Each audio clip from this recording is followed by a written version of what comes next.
Welcome to Stick to Sports. I'm Zach Malamud. And I'm Joey Pulatsky. Today, the Bills erase a 17-point deficit. Zach Wilson leads the Jets to victory. And the New York Football Giants are 3-1. Roll it.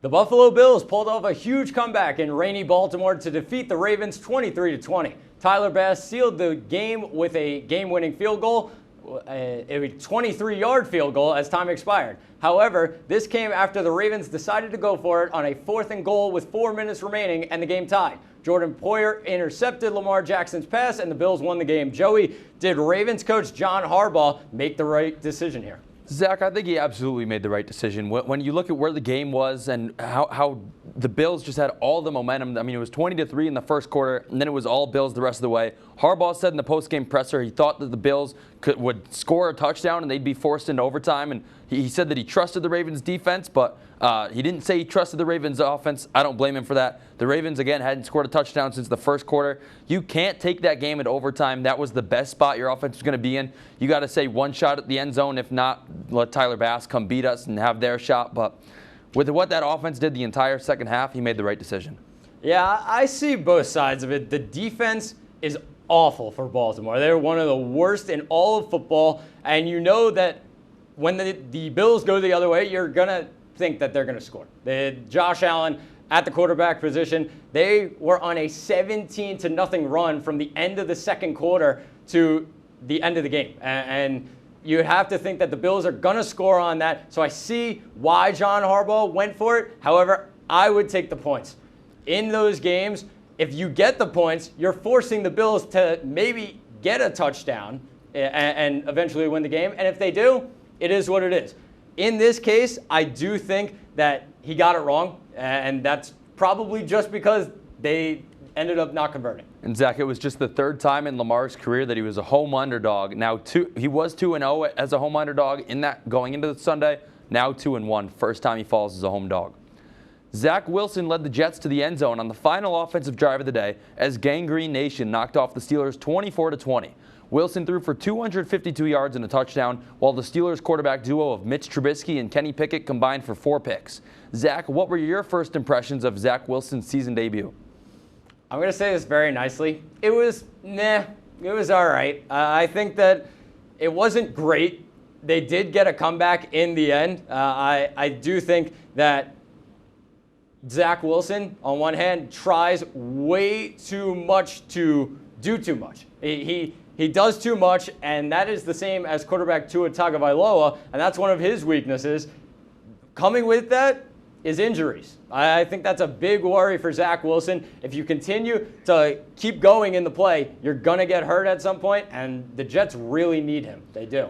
Yeah, I thought what impressed me of Zach Wilson is his connection with Corey Davis. 7 targets, 5 catches for 74 yards and a TD. Not a great day for a quarterback wide receiver duo, but in terms of QB1 and wideout one, but definitely not a bad day to get this offense going. The Jets defense was also just shut down against the Steelers offense that had no rhythm. Kenny Pickett threw 13 passes, 10 of them were caught by his receivers and 3 of them were intercepted. The New York Football Giants are 3-1 after a 20-12 victory against the Chicago Bears. Saquon Barkley continued to rip through NFL defenses, going for 146 yards on 31 carries. Daniel Jones rushed for both of New York's touchdowns, but was limited in the game due to an ankle injury. Joey, we discussed this during Run-Through Week. Are the New York Giants the real deal? Zach, you already know my answer. The Giants are the real deal. This is not a surprise to me whatsoever. The schedule is weak. There are so many good chances for this team to make the playoffs in terms of their non-conference games. And then in one of the worst divisions in football that somehow right now has some of the best records in football, including the lone undefeated Philadelphia Eagles squad. Andrew Thomas, the highest graded offensive tackle from Pro Football Focus on the season. He's been outstanding, turning things around this year. Evan Neal coming around as well. Saquon leads the NFL in rushing yards and explosive rushes of 15 or more yards as well. And Dexter Lawrence, the highest graded defensive tackle from Pro Football Focus this past week. They're getting it done in the trenches. The run game's getting it done. this New York Giants team, let's go make the playoffs. Nice try there, Joey. No, they are not. They played the Titans, the Panthers, the Bears, and the Cowboys, and they won against the Titans, Panthers, and Bears, who are arguably three of the worst teams in football this year.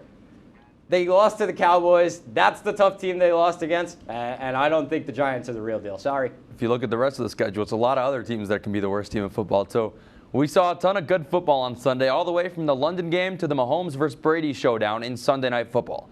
13 of Sunday's 14 games were decided by 10 or less points, and there were just a ton of good football games. Zach, of all the Week 4 games, what was your favorite? So there was a lot here, and I really liked a lot of these games. They were all really close, and you brought it up. 13 of the 14 games on Sunday, 10 points or less was the difference. I'm going with the Rams and the Niners, and it's just based on how bad the Rams looked. They looked awful. 9 points on the road. I think the Niners defense is really, really good, but this Rams offense with Cooper Kupp, all the weapons, the running backs, everything, this team needs to be better. This team won the Super Bowl last year, and I know Von Miller on defense and all of that, and they lost a lot of guys, but a lot of the same team, and they even added more. I think this Rams team is really I'm starting to worry about them. It's either Cooper Kupp or nothing for them. Yeah, this Rams team and their offense really hasn't gotten going at all. My game of the week personally, Chiefs-Bucks, Tom Brady, Pat Mahomes, Sunday Night Football was just an absolute showdown. You saw Pat Mahomes make that 360 spinning play, flipped it off to Clyde Edwards-Helaire. Tom Brady now 38-3 in games with 300 yards, 3 touchdowns, no picks. Those two are just the greatest in the game. We're going to take a quick break here on Stick to Sports. Up next, we look ahead to the MLB playoffs and check in on the college football season. Stay tuned on WTOP 10.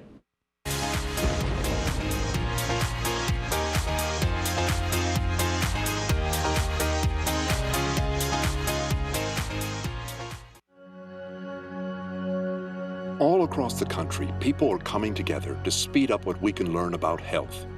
The All of Us Research Program is calling on 1 million people to join us as we try to change the future of health. For your family, for future generations, for all of us. Visit joinallofus.org and find out how you can become 1 in a million.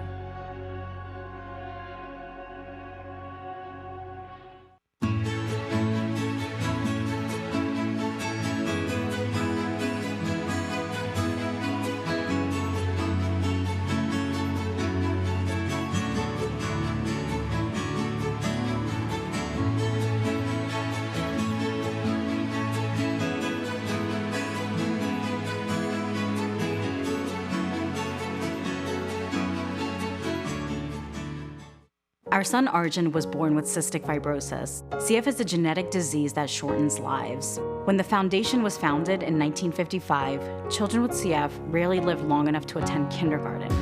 Today, thanks to the foundation's groundbreaking research, advocacy, and care, some people with CF are attending college, getting married, and starting families. We've made amazing progress, but until a cure is found for all people with CF, we will not stop. Help us add tomorrows. Visit cff.org today. Is there a danger hiding in your home? Unused opioid medicines could harm your family. Find your unused opioid pills, patches, or syrups and learn how to dispose of them safely at fda.gov/drug disposal.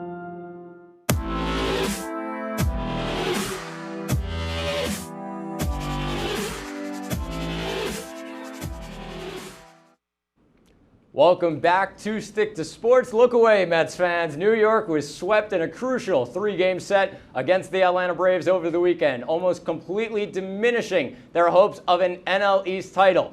Dansby Swanson had himself a series with a home run in each game. Joey, after both DeGrom and Scherzer started games in this series, should we be worried about the New York Mets? Garrett Chan, you're going to want to listen to this. The New York Mets are doomed.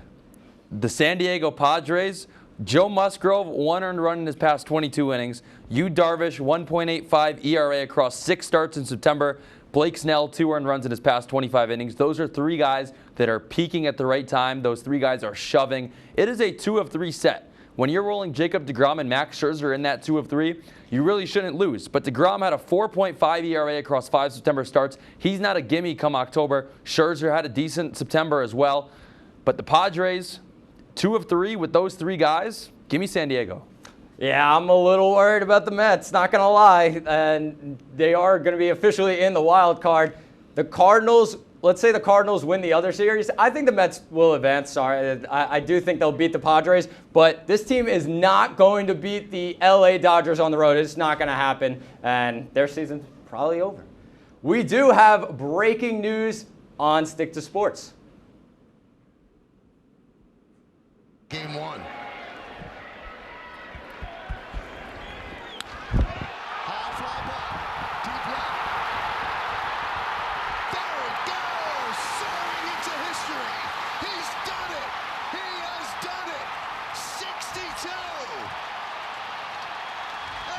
Judge is the American League single-season home run leader. The AL King. Case closed. How about it? How about it? Aaron Judge, he has done it. He broke Roger Maris's record. He's the American League home run king. Judge took a 1-1 slider deep to left field against the Texas Rangers in the Yankees' penultimate regular season game. Joey, he's done it. First off, the guy that jumped over the rail, I mean, he must have thought that ball was sinking. He said, I'm going to be the only guy. Is he okay? First off. Second off, I can't wait to hear what the guy that caught it is going to get. And third off, sorry, Aaron. Love Judgy, love the Yanks. You need 11 more if you want to be the home run king. I disagree there. Steroids. Sorry, Sosa, McGuire, Bonds. It's all Aaron Judge. The MLB wild card is almost set with the Philadelphia Phillies clinching the final spot in the MLB playoffs. And some seeding needs to be figured out in today and tomorrow's games. The Astros and the Yankees have a first-round bye in the AL, and the Dodgers and either the Braves or the Mets, it is officially the Braves, have one in the NL. With these series not set in stone yet, Joey, your thoughts on these games going into the wild card? Zach, in my eyes, I have the ALDS and the NLDS already set. Astros, Yanks, Dodgers, Braves seems pretty solid to me. You can see there, Guardians, Blue Jays, Mariners, Rays are going to make up the AL wildcard teams. And then it's going to be the Mets, Cardinals, Padres, and Phillies as the NL wildcard teams. All a rock-solid 8 teams, but with those big 4, I just don't see where an upset happens. I'm going to say watch out for the Toronto Blue Jays. I think that's a very scary team, especially after last year. They're coming into the playoffs now. And also watch out for Bryce Harper. First playoff appearance since 2017. Should be a good one. Georgia erased a 16-6 halftime deficit as the Bulldogs won the fourth quarter 14-3 en route to a 26-22 win at Missouri. Georgia's offense stalled for the majority of the first half before the final 2 long drives resulted in field goals. The Bulldogs put up back-to-back touchdown drives in the fourth quarter to take their first lead and emerge victorious. Zach, do you see this result as a knock against Georgia in their inability to destroy an unranked team, or is this a good test of their team to come back from behind? College football is not easy on the road, Joey. You have to say it. As Georgia come into this game as heavy favorites, 30-point favorites on the road, that's just not going to happen. And they showed it in this one. Missouri definitely gave them a big test. It's maybe easy in the NFL to go on the road. It's not easy in college football. These are 19 and 20-year-old kids that we're talking about, and emotions can come up. I do still have Georgia, though, making the national championship game this year, though. Zach, I'm with you. I think they're going to get there. But now, as Georgia's the reigning national champion, I mean, this isn't Alabama at number 1 anymore. The hunted team in the SEC is Georgia. When you win that national championship the next year, you're going to get everybody's best shot. It's a little concerning. This is a team that beat Missouri last year 43-6. And now, as the national champion, just the offensive line was bad. The drives were stalling. Not a great spot to be as the hunted team in the SEC. Alabama led 28-23 at Arkansas after 3 quarters, but a Bama team without Bryce Young put up a big fourth quarter to win 49-26. The Crimson Tide rolled to 3 touchdowns in the fourth quarter, while Arkansas brought out the special teams unit 3 times. Zach, do you think Alabama has a better chance this weekend against Texas A&M with an injured Bryce Young or a healthy Jalen Milroy? I don't think it really matters, Joey. I think a healthy Jahmyr Gibbs is all that matters for the Tide. 18 carries, 206 yards, 2 touchdowns. This man is a monster, and he has speed like no other guy in college football. I don't think it'll matter too much at home who the quarterback is. Yeah, I'm with you. Jahmyr Gibbs, just an unbelievable day Saturday against Arkansas. Jalen Milroy stepping into a game in that situation as the quarterback of Alabama give the guys some props as well. All I'm going to say right now, Bama's lucky it's A&M coming up this week, not Tennessee the week after. The top three of Alabama, Georgia, and Ohio State has remained consistent this year, but the teams ranked 4 through 10 in the AP poll are a combined 33-0. Michigan, Clemson, USC, Oklahoma State, Tennessee, Ole Miss, Penn State. Zach, who's your number 4? I'm going to go with the Clemson Tigers. I think back-to-back wins against top 25 opponents, Wake Forest, NC State. I'm gonna try it. DJ Ungule. I got it. All right. Shipley, with the running back of Clemson, 7 touchdowns in the backfield so far this year. The Tigers are back where they sat for a lot of the last 7 years. I think the Tigers are number 4. Tennessee, the whole way, the best offense in the country. 559.3 yards per game is number 1 in the FBS. 365.8 pass yards per game is second in the FBS. 48.5 points per game is second in the country, and that's behind only Alabama. Knoxville, I'm coming for you, October 15th. The Vols against the Tide. Can't wait. We have to take a quick break. When we come back, we'll be joined by Ben Diamond. Don't go anywhere. You're watching Stick to Sports right here on WTOP 10.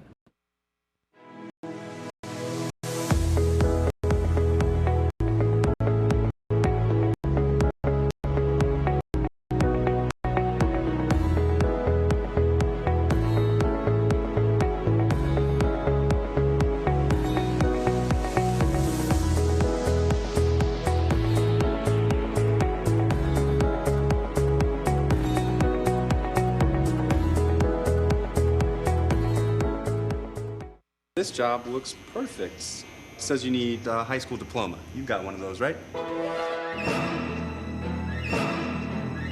Skip the drama. Get your diploma. I got that. Find free adult education classes at finishyourdiploma.org. Major Discussions is the new show that explores the stories of students right here on campus. I personally came here to SUNY Oswego for the broadcasting program because I love to hear people's stories and to do work just like this.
Welcome back to Stick to Sports. It's time for the fast break. Joining me now is Ben Diamond, one of our producers. Ben, what do you have for us tonight? Thanks, Zach. The RB1 on the Denver Broncos, Javonte Williams, who was fantastic during his rookie campaign last year, tore his ACL and LCL on a carry in the second half of the Broncos' 32-23 loss to the Las Vegas Raiders on Sunday.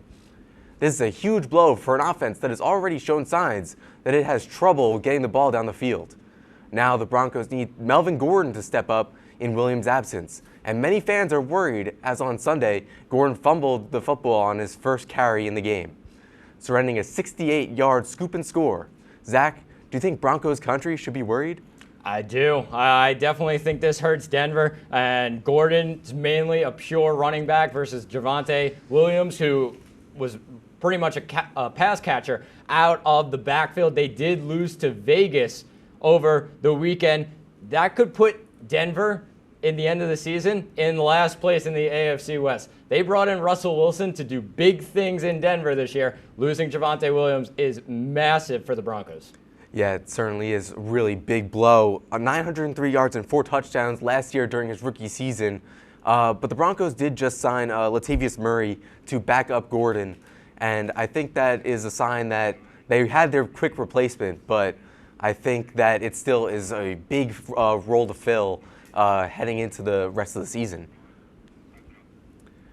Coming off a devastating end to their season in the Western Conference semifinals at the hands of the Dallas Mavericks, the Phoenix Suns come out slow in their first preseason game versus the Australian Adelaide 36ers, losing the game 134 to 124. Even though they started all of their starters, the Suns looked flat, with Devin Booker only mustering 13 points with 2 rebounds and 4 assists. Do you think they missed their championship window? I don't. I think the Suns are quite well in the championship conversation after a couple of runs the last couple of years. I don't think this means too much. It's preseason, and I do think world basketball is being underestimated here. These guys are real good overseas, and like I said, preseason, don't think the Suns really care too much about this game that they ended up losing. Yeah, although I see where you're coming from, I still think even though it's just a preseason game, it is a lot of rust. I still think it's something to take a look at. It is very concerning when Cam Payne is leading your team in points with 23. I think that the Suns might have missed their window. There's a lot of talent in the league right now. And I think that the Suns really are kind of slowing down at this point after these last few years of success. After breaking into the 700 home run club on September 23rd, Albert Pujols has not slowed down even at 42 years old. Pujols has hit 24 home runs this season to go along with 66 RBIs. And if the season couldn't get any more magical for Pujols, in his final regular season game at the Cardinals' home, Busch Stadium, Pujols blasts his 703rd home run. Is this the perfect storybook ending for a Hall of Fame career? Sorry, Ben, and I'm sorry to my buddy Joey in the back right now. I'm a Debbie Downer, but Albert Pujols did steroids. He did it. He did. In 2011, he was accused of it. It was the same as David Ortiz, and yes, I'm a salty Yankee fan because A-Rod was the only one that got caught of that. So I do think Albert Pujols, yes, he's going to be in the Hall of Fame, but he did take steroids. This is cool that he is hitting this many home runs, and we're witnessing history, but that's just what it is. I'm sorry. Yeah, I mean, it happened. It's history now, and we can't really go back and change anything. But Pujols is doing something really crazy. He just passed Babe Ruth for second in all-time on the RBIs list, and now we get to see him in the playoffs as well. And I think this is very exciting heading into the playoffs very soon. And we'll take a quick break here on Stick to Sports. Thanks once again to Ben for the fast break. When we come back, Joey, Ben, and I will go to extra innings. Don't go anywhere. You're watching Stick to Sports on WTOP 10. Hi, I'm Megan. And I'm Donna. And this is the Sunset Show. Grab your low-rise jeans because we're taking it back to the 2000s. Let's go, girls.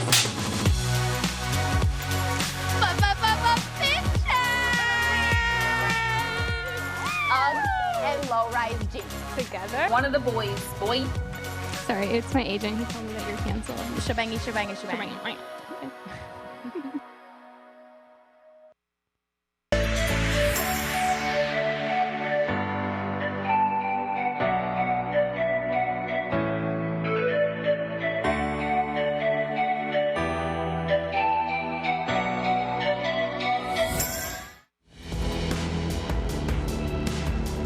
Welcome to the burial ground. Must see also in all of sports entertainment.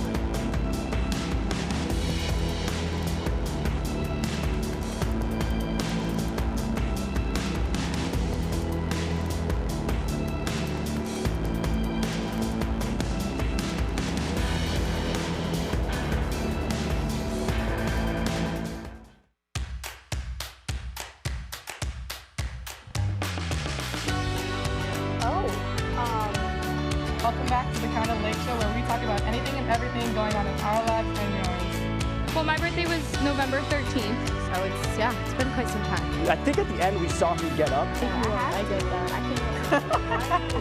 It's a winner, and I did bring you sweater for everyone. There you go! I know your dreams.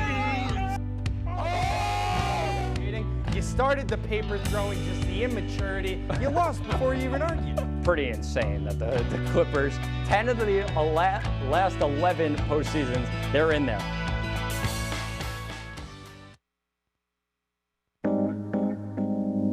Sports. It is time for a new segment we like to call Extra Innings. Zach, Joey and I will go through sports games for this coming week and predict who we think will come out victorious. We will tally up all the scores for the week, and at the end of the season, there will be a punishment for the loser. Now, we start off with the Broncos versus the Colts. The Broncos are at -3.5. I'm going to go with the Broncos here. I don't think Jonathan Taylor is going to end up playing in this one. A high ankle sprain, and he was in a boot on Monday at practice. I'm going with the Broncos here. Take the points as well.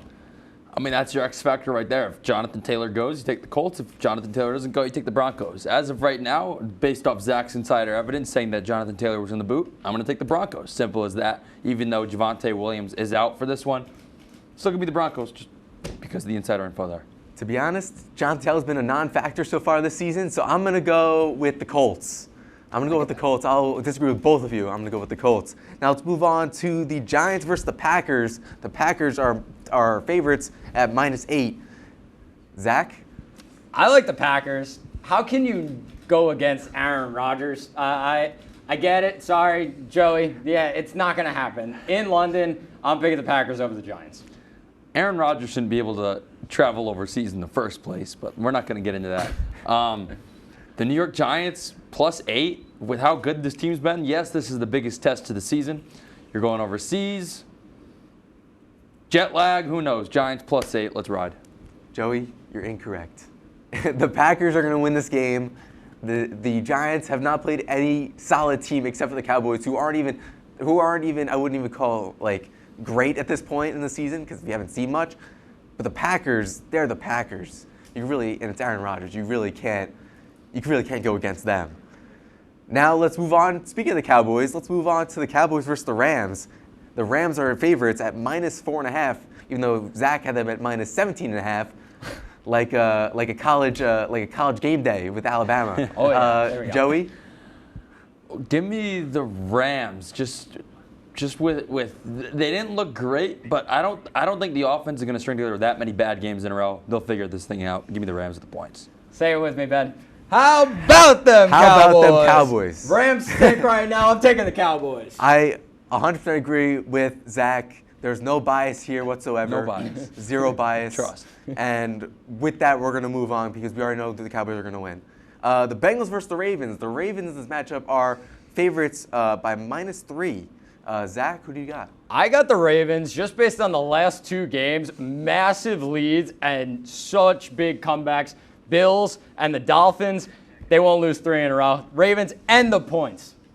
I'm going to go with the Ravens with you on that just because I think it's like the first time ever that a team's blown 17-point lead in two of their first 4 or something crazy like that. The Ravens aren't going to be in a position in this game to be up by that lead, let alone blow it. So, give me the Ravens -3. Yeah, I think this one I'll agree with both of you guys. I think the Ravens are going to take this one. I think the Bengals have not looked great so far this season, and the Ravens, although lost to the Bills this Sunday, I think they bounced back and beat the Bengals. Now let's move over to college football, where the number 8 Tennessee face the number 25 LSU. Tennessee is favorites at -3. Zach? I'm going with Joey here. We're going with the Vols. We're going with the Vols on the road. It doesn't matter. They're too good. Best offense in the country. Doesn't matter if they're in Knoxville, Baton Rouge, or on Jupiter. I don't care. Give me the Vols. Easy. I'll agree with both of you guys. I'm not big on college football, but I agree with Tennessee. Now let's move over to 11 Utah versus 18 UCLA at -4.5 in favor of Utah. Joey? Give me UCLA. We got to wrap this thing up quickly, so just give me UCLA. The home underdog and lower in the rankings, I kind of just like how that line sits. I like it. I'm going UCLA. They were at home. They already beat Washington at home. The Bruins. Let's do it. Let's all agree. Let's go. Let's go. Agree. UCLA. For John Wooden. Yeah. The Bruins. Zach. Oh, it's mine. Watch Sports Talk next week. We'll be back in 2 weeks, but that will do it for Extra Innings. That's all the time we have on the season premiere of Stick to Sports. Be sure to tune in next week right here on WTOP Tech.